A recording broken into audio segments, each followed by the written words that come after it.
Hi friends, how are you? I hope you are all fine and I firmly believe that you will be firing on all cylinders. मुझे पूरा विश्वास है कि आप लोग स्वस्थ होंगे और भगवान की कृपा से अपनी अच्छी ज़िंदगी बिता रहे होंगे, क्योंकि कोरोना के इस समय में सबसे ज़रूरी है हमें अपने आप को स्वस्थ रखना, और बाकी तो ऊपर वाले की मर्ज़ी है। उसके अलावा आज जो है मैं एक और नए टॉपिक के साथ में आपके सामने पेश हुआ हूँ, और मेरी ये मंशा रहती है हमेशा कि मैं हम विद्यार्थियों को और जो भी इस अंग्रेजी विषय को जानना चाहते हैं उनको कुछ अच्छी बात बताने में कामयाब होऊं, ताकि आप लोग इस भाषा को सही ढंग से सीख सकें, इसमें रुचि ले सकें और अपने आप को और अधिक समृद्ध बना सकें। तो today I have decided to upload a new video in which I will explain how the words are expanded in English grammar. You may have seen many words in English grammar and in dictionary, but the right way to discuss a word is to expand the word in different kind of parts of speeches. If you can't differentiate the different words which are used in different parts of speech, then your knowledge of English will be regarded incomplete, and I do not want you to become to have insufficient knowledge of this language, because we should always try to enrich our vocabulary and always try to expand our knowledge of this language, because the more we learn this language, the more we will be regarded as polished and sophisticated person. Because in today's world, English has become part and parcel of our life, and we should give up hesitation of learning this language, because if you want to learn swimming, then you will have to jump into the river. So unless until you jump into the river, you will not be able to learn swimming. In the same way, if you want to learn this language, then you should start speaking in this language. The more you speak, the more your hesitation will be vanquished. So, and it will be vanished. So if you want to vanish your hesitation regarding this language, then you will have to from today start speaking, and irrespective of speaking wrong English, you will be succeeded eventually by keep speaking this language. So today I have written here 14 or 15 words, and the topic of this subject is expansion of words, के शब्दों का विस्तार। हम कोई भी शब्द कहीं पर देखते हैं इंग्लिश का, तो हमें हमेशा ये हमारी इच्छा होनी चाहिए कि हम उस शब्द को और अधिक खोलकर देखें और उसको अधिक परिभाषित करें। The more we try to expand the words in English, the more we will be refined. So expansion of words. Now this word itself expansion, ये जो एक्सपेंशन है इसका भी इससे भी एक वर्ब बनती है एक्सपेंड। एक्सपेंड यानी विस्तार करना, और विस्तारवाद एक्सपेंशनिज्म, और विस्तारवाद को कहते हैं एक्सपेंशनिज्म। तो इस प्रकार जो है हमें हर एक शब्द को विस्तार करना आना चाहिए, और वो किस पार्ट्स ऑफ स्पीच में आता है ये भी हमको देखना चाहिए। तो ज़्यादातर जो भी वर्ड्स हैं वो वर्ड्स इन चार भागों में, वर्ब, नाउन, एडजेक्टिव और एडवर्ब, इनमें वो जो है वर्ड आ सकते हैं। तो हमें कोई भी वर्ड अगर इस प्रकार का देखें, कोई क्रिया का वर्ड देखें या कोई नाउन का वर्ड देखें या कोई एडजेक्टिव का देखें या एडवर्ब का देखें, तो हमें ये देखना चाहिए कि उसमें जो है उससे कोई वर्ड से कोई वर्ब बन रही है क्या, कोई एडजेक्टिव बन रहा है क्या, कोई नाउन बन रहा है क्या, कोई एडवर्ब बन रहा है क्या। तो इससे हमारा जो है अंग्रेजी विषय का ज्ञान बहुत ही अच्छा परिष्कृत हो जाएगा। तो सबसे पहला जो है शब्द में यहाँ पर मैंने लिखा है obey. So first of all you will have to keep one thing in your mind, that the pronunciation is the correct pronunciation of a word is the key to learn this language. And many students do not know how to pronounce a word in a proper manner, and if we mispronounce a word, then this English becomes absolutely a harassment for us, and we ourselves become very bothered and ashamed of us. Because if we can't pronounce a word in a correct manner, then it is no use pronouncing that word. We had better stop pronouncing that word instead of pronouncing that in a wrong manner. So obey is the verb. obey यानी आज्ञा पालन करना, किसी की आज्ञा पालन करना, obey. So now अब obey वर्ड हमने देखा कि obey क्या है, वर्ब है, आज्ञा पालन करना. वी शुड अबे आवर पेरेंट्स, हमें अपने माँ बाप की आज्ञा का पालन करना चाहिए. तो अबे से जो है अब हमको बनाना है नाउन. तो इससे बनेगा नाउन, ये बनेगा ओबीडियंस. नाउन बनेगा ओबीडियंस यानी आज्ञा पालन. तो इस प्रकार हमने इसका विस्तार किया. In this way we have expanded the word obey and obedience, आज्ञा पालन. So you should show complete obedience towards your parents. In this way we can construct a sentence also. Next is adjective. Now adjective will be obedient, आज्ञाकारी. So you should differentiate the different parts of speech properly. Noun, adjective, adverb and verb. So adjective modifies a noun. adjective क्या करता है कि संज्ञा की विशेषता को बताता है. तो इसमें इसका वाक्य किस प्रकार बनेगा, obedient, he is an obedient student, वो एक आज्ञाकारी विद्यार्थी है. तो इस प्रकार ये हो गया obedient is an adjective. and next it obediently. now generally adverbs are written following ly in a word. If a word is followed by ly, then it generally is an adverb. So obediently, an adverb modifies the meaning of a verb, adjective or another adverb. adverb का कार्य होता है कि किसी क्रिया या विशेषण या क्रिया विशेषण की जो है अर्थ में वृद्धि करना, कोई विशेष बात ले आना. तो obediently, ही स्पोक obediently, वो आज्ञापूर्ण तरीके से बोला. तो spoke here is a verb, और वो बोला कैसे, आज्ञाकारी तरीके से. तो ये हो गया क्रिया विशेषण, क्रिया की विशेषता हो गई. स्पोक बोला कैसे, आज्ञापूर्ण तरीके से, obediently. इस प्रकार ये हो गया. नेक्स्ट स्वीटन. स्वीटन से, स्वीटन का अर्थ होता है मीठा बनाना या मधुर बनाना. स्वीटन से संज्ञा बन जाएगी स्वीटनेस, मधुरता, और विशेषण बन जाएगा स्वीट, और एडवर्ब हो जाएगा स्वीटली. अब हमें इनका प्रयोग करना भी आना चाहिए. We should also try to use these words in a sentence so that we may know it in a proper manner. So sweeten here means मधुर बनाना या मीठा बनाना. You should try to sweeten the tea by adding more sugar. चाय को ज़्यादा मीठा बनाने के लिए आपको शक्कर मिलानी चाहिए, sweeten. So in this way it has been used as a verb sweeten. And sweetness, मधुरता, ये हो गया संज्ञा. He is full of sweetness, वह मधुरता से पूर्ण है. तो स्वीटनेस हो गई संज्ञा. और स्वीट एडजेक्टिव, ये हो गया स्वीट लैंग्वेज या स्वीट डिश. ही प्रिपेयर्ड ए स्वीट डिश, उसने बहुत ही एक बढ़िया मीठी जो है डिश बनाई. ही प्रिपेयर्ड ए स्वीट डिश. और स्वीटली, वह बहुत ही मधुरता से बोलता है, speaks sweetly.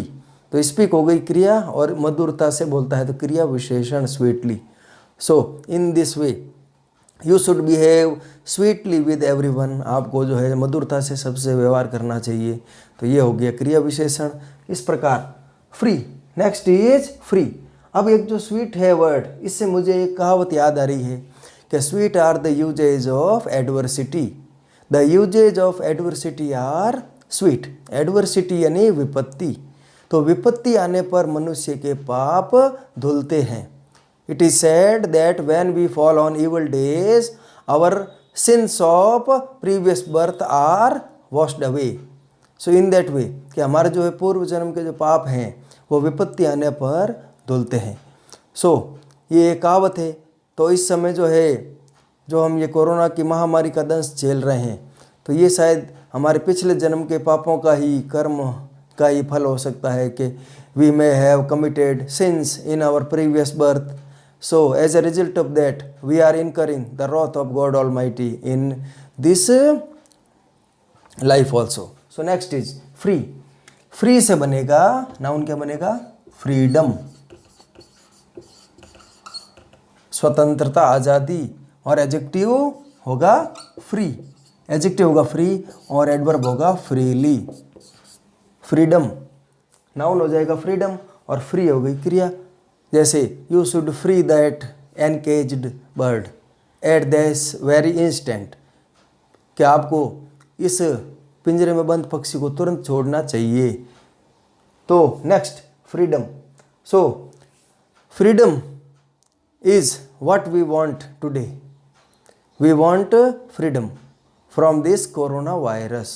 So this word freedom has become very important for us because we are also encaged in our houses.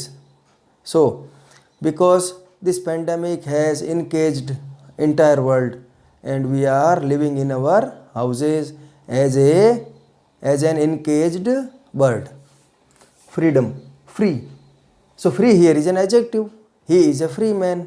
Man हो गया संज्ञा, तो संज्ञा की विशेषता फ्री, वो एक मुक्त आज़ाद व्यक्ति है। और फ्रीली, मुक्त तरीके से। ही स्पीक्स फ्रीली, वो मुक्त तरीके से बोलता है। सो ही क्रिटिसाइजेज पीपल फ्रीली, वो लोगों की आलोचना मुक्त कंठ से करता है। एक्सेल, एक्सेल यानी श्रेष्ठता साबित करना, श्रेष्ठ साबित होना। एक्सेल, एक्सेल से बनता है नाउन एक्सेलेंस। एक्सेलेंस का मतलब होता है श्रेष्ठता। और एडजेक्टिव बनेगा एक्सेलेंट, इससे बनेगा एक्सेलेंट। और एडवर्ब हो जाएगा एक्सेलेंटली, श्रेष्ठ तरीके से। एक्सेल यानी श्रेष्ठ जो है होना। He excels in all the games which he plays, वह सभी खेलों में वो जो है श्रेष्ठता साबित करता है। He excels in all the works he does, वह सभी कार्यों में जो वो करता है उसमें श्रेष्ठता साबित करता है। एक्सेल से बन गया excellence. You should show your excellence on the field, आपको मैदान पर अपनी श्रेष्ठता साबित करनी चाहिए। और excellent, he is an excellent orator, वो एक श्रेष्ठ वक्ता है। और एक्सेलेंटली, और he describes the matter excellently, वो मुद्दे को जो है वर्णन करता है किसी मुद्दे का श्रेष्ठ तरीके से। नेक्स्ट है क्रिएट। क्रिएट यानी निर्माण करना, इससे नाउन बन जाएगा क्रिएशन, निर्माण। और एडजेक्टिव बन जाएगा क्रिएटिव। और एडवर्ब हो जाएगा क्रिएटिवली। क्रिएट यानी सृजन करना या निर्माण करना। You should try to create new poems on your own, तुम्हें जो है नई कविताओं का सृजन करना चाहिए खुद। और क्रिएशन, और man is the best creation of God almighty, भगवान जो है, जो इंसान भगवान के द्वारा बनाया गया सर्वश्रेष्ठ कृति है। क्रिएशन यानी कृति।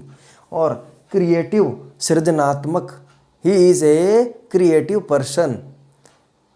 और क्रिएटिवली, और ही ऑलवेज रिस्पॉन्ड्स क्रिएटिवली, और ही ऑलवेज वर्क्स क्रिएटिवली, वो सृजनात्मक तरीके से कार्य करता है। और फूल, फूल से बन गया नाउन बनेगा फूल। और एडजेक्टिव बनेगा फूलिश। और एडवर्ब बन जाएगा फूलिशली, मूर्खतापूर्ण तरीके से। फूल यानी मूर्ख, बनाना, why are you trying to fool me, मुझे अब मूर्ख क्यों बना रहे हो। Next is fool, he is a fool. और फुलिश, और he is a foolish person, वो एक फुलिश व्यक्ति है, तो व्यक्ति की विशेषता होगी फुलिश। और foolishly, he always behaves foolishly when ever he is in A party, वो जब भी कोई पार्टी में जाता है तो मूर्खतापूर्ण तरीके से हरकतें करता है। तो फूल से एक जो है सुविचार मुझे याद आ रहा है कि fools rush in where angels fear to tread, कि मूर्ख लोग वहाँ पर दौड़ के जाते हैं जहाँ पर जो है समझदार आदमी जाने से कतराते हैं। तो यही जो है आज के समय की मांग है। जो मूर्ख लोग हैं वो अकारण ही without any reason they go outside and loiter on the roads, whereas we sane people or prudent people do not want to go out and endanger our life. So this is the difference between fool and a gentleman. So think यानी सोचना, think से बन जाएगा noun thought विचार, और adjective बन जाएगा thoughtful विचारशील, और एडवर्ब बन जाएगा थॉटफुल्ली विचारपूर्ण तरीके से। इस प्रकार थिंक यानी विचार करना, you should think twice before going out, think verb thought, and I will tell you a thought विचार, थॉट यानी यहाँ पर विचार, कि मैं आपको एक विचार सुनाऊंगा। Your thought regarding the present government is very useful. और thoughtful, he is a thoughtful person, वो एक विचारशील व्यक्ति है, because thoughts keep coming to his mind. और थॉटफुल्ली, और he always responds thoughtfully, he always speaks thoughtfully. तो ये तो हमारे जीवन का अभिन्न अंग होना चाहिए। It must be the part and parcel of our life that we must always speak thoughtfully. Unless until we speak thoughtfully we always commit mistakes and we repent for the rest of our life, because storm and anger, when it subsides, at that time we find how much destruction it has caused। के जो गुस्सा और आंधी है वो एक बार शांत होने के बाद मालूम पड़ता है कि कितना नुकसान हुआ है। So never indulge in any kind of anger because it will ruin your life. Thoughtful and thoughtfully. Hope, hope यानी आशा करना, और आशा को भी कहते हैं होप। और एडजेक्टिव हो गया होपफुल, और एडवर्ब हो गया होपफुल्ली आशापूर्ण तरीके से। Hopefully, he speaks hopefully. और hope, I hope you will succeed in your life, this is a verb. And hope, hope where there is hope there is life, जहाँ आशा है वहाँ जिंदगी है। और on the basis of hope we are living in this world, आशा के बल पर ही हम इस संसार में जीवित हैं। और आज अगर आशा नहीं होती तो हम भी डर के मारे ही इस दुनिया से अलविदा कह चुके होते। तो होप, आशा, hopeful. I am very much hopeful that the situation will be mitigated, that the corona virus will be vanished sooner rather than later. Hopeful और होपफुली। और he speaks hopefully regarding COVID-19 that it will certainly come to an end. Hope, happy, happy से noun बन गया happiness, और adjective बन गया happy, और adverb बन गया, adverb इससे बन गया happily। अब इसमें हैप्पी, अब हैप्पी जो है ये वर्ब इसकी है नहीं, चलो कोई बात नहीं, इसके अलावा क्या अपन देख लेते हैं। हैप्पी वर्ब है नहीं, नाउन हो गया हैप्पीनेस जो है खुशी, और हैप्पी एडजेक्टिव, हैप्पी पर्सन, और happily adverb. He spoke happily, और he is a happy person, और he is full of happiness. I had written that wrongly, happy is not a verb. So next affect, affect is का मतलब होता है प्रभावित करना, और इससे नाउन बन जाएगा इफेक्ट प्रभाव, और एडजेक्टिव बन जाएगा इफेक्टिव प्रभावशाली, और एडवर्ब बन जाएगा इफेक्टिवली, प्रभावशाली तरीके से। तो इस प्रकार ये हो गया। अफेक्ट यानी असर डालना, A will be used here in a verb, A will be used here, affect A and effect, effect here means असर, अफेक्ट यानी असर डालना, इफेक्ट यानी असर, और इफेक्टिव असर कारक, और इफेक्टिवली असर कारक तरीके से। और we are seeing the effect of COVID-19 very much in this world. Or effect, you know what will be the effect if you go out without wearing a mask. Or effective, or co-vaccine or any other vaccines are very effective for us, or effectively, or all these vaccines work effectively in our body. So in this way, effective. Dominate, dominate यानी प्रभुत्व स्थापित करना, तो noun हो जाएगा domination, इससे noun बन जाएगा डोमिनेशन यानी प्रभुत्व। और एडजेक्टिव हो जाएगा डोमिनेंट, डोमिनेंट हो जाएगा इसका एडजेक्टिव, और एडवर्ब हो जाएगा डोमिनेंटली, प्रभुत्वपूर्ण तरीके से।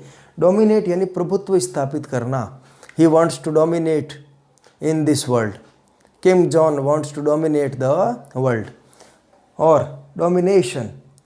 You should know that the Britishers had immense domination over the entire world in 100 years back. Domination, dominant. He has a dominant personality. उसकी बहुत ही प्रभुत्वकारी उसका व्यक्तित्व है, प्रभुत्वशाली व्यक्तित्व। He has a dominant personality, or dominantly he always goes everywhere dominantly, and he always tells people what he wants to tell dominantly. जो वो बात कहना चाहता है वो जो है एकाधिकार तरीके से कहता है। शार्पन, शार्पन यानी धार तेज करना, कोई चीज़ को तेज करना, तो इससे नाउन हो जाएगा शार्प, तेज, ये हो गया नाउन शार्प। और एडजेक्टिव हो जाएगा शार्प, एडजेक्टिव भी हो जाएगा शार्प, और एडवर्ब हो जाएगा शार्पली, तेजी से। तो शार्पन, शार्पन यानी तेज करना धार। So I will sharpen this pencil, मैं इस पेंसिल को शार्प तेज करूँगा with the help of a sharpener. You may have used a sharpener in your life. So sharpener, er will be used for that word, sharpener. It means the gadget which sharpens the pencil is called sharpener. Sharp, noun, ये हो गया। he is a very sharp, वो बहुत ही तेज है, sharp। और sharp, I am a very, he is a very sharp person, वो बहुत तेज व्यक्ति है। he gave me a sharp reply, उसने बहुत तेज जवाब दिया। और शार्पली, और ही रिस्पॉन्ड शार्पली, वो बहुत तेजी से प्रतिक्रिया करता है। रिजॉल्व, रिजॉल्व यानी मतलब होता है संकल्प करना, तो इससे संज्ञा हो जाएगी रेजोल्यूशन, संकल्प। और एडजेक्टिव हो जाएगा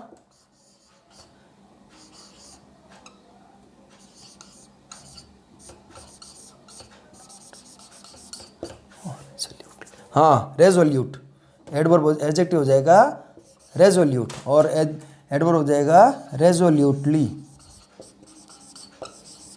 संकल्प करके। रिजॉल्व का मतलब होता है संकल्प करना। I have resolved to wipe out this COVID-19, मैंने संकल्प किया है कि मैं इस कोरोना वायरस को जो है भगाऊंगा। और resolution, we should have firm resolution to defeat anyone. और resolute, he is a very resolute person, वो संकल्पकारी व्यक्ति है, संकल्प करने वाला व्यक्ति है। और रेजोल्यूटली, और the prime minister has spoken resolutely that we will wipe out this evil beast named corona virus. Resolutely. Ease यानी सुकून पहुंचाना या आराम, राहत पहुंचाना, और नाउन इससे हो जाएगा ईज, नाउन ही हो जाएगा ईज। और एडजेक्टिव हो जाएगा इजी, राहत वाला, और एडवर्ब हो जाएगा इजीली, राहत पूर्ण तरीके से। तो कहने का मतलब ईज का मतलब होता है सुकून पहुंचाना। We must ease all the people who are suffering from this virus, उनको हमको राहत पहुंचानी चाहिए.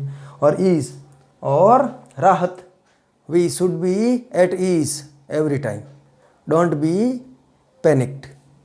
और easy, he asked me a easy question, he asked me an easy question, इस प्रकार हो जाएगा ईजी. और ईजीली एडवर्ब हो जाएगा easily, because he spoke easily, वो बहुत आराम से बोला. तो इस प्रकार मैंने जो है कुछ शब्दों का विस्तार करके आपको समझाने की कोशिश की. और मेरा उद्देश्य इसमें ये रहता है कि भाई आपका जो है ज्ञान अंग्रेजी विषय का काफ़ी विस्तारित होवे. Your knowledge of this language should be expanded, and I want all of you to thrive by leaps and bounds in your life, because you know we are facing the toughest time of our life, and this time we are facing an invisible enemy. Had we been in a position to face a visible enemy, then we would have defended ourselves properly. But this time we are not being able to defend ourselves properly, because the enemy is not is absolutely invisible. So if you want to defeat this enemy, then you will have to be very sharp, clever and intelligent. Only our intelligence and sharpness can defeat it, and rest will be we will be dependent on God Almighty, because we can only take precautions to some extent, but we will have to rely largely upon God Almighty to relieve this pain. So good day, and I hope you will have got some kind of good knowledge and enjoy. Don't be panicked at all, because what cannot be cured must be endured.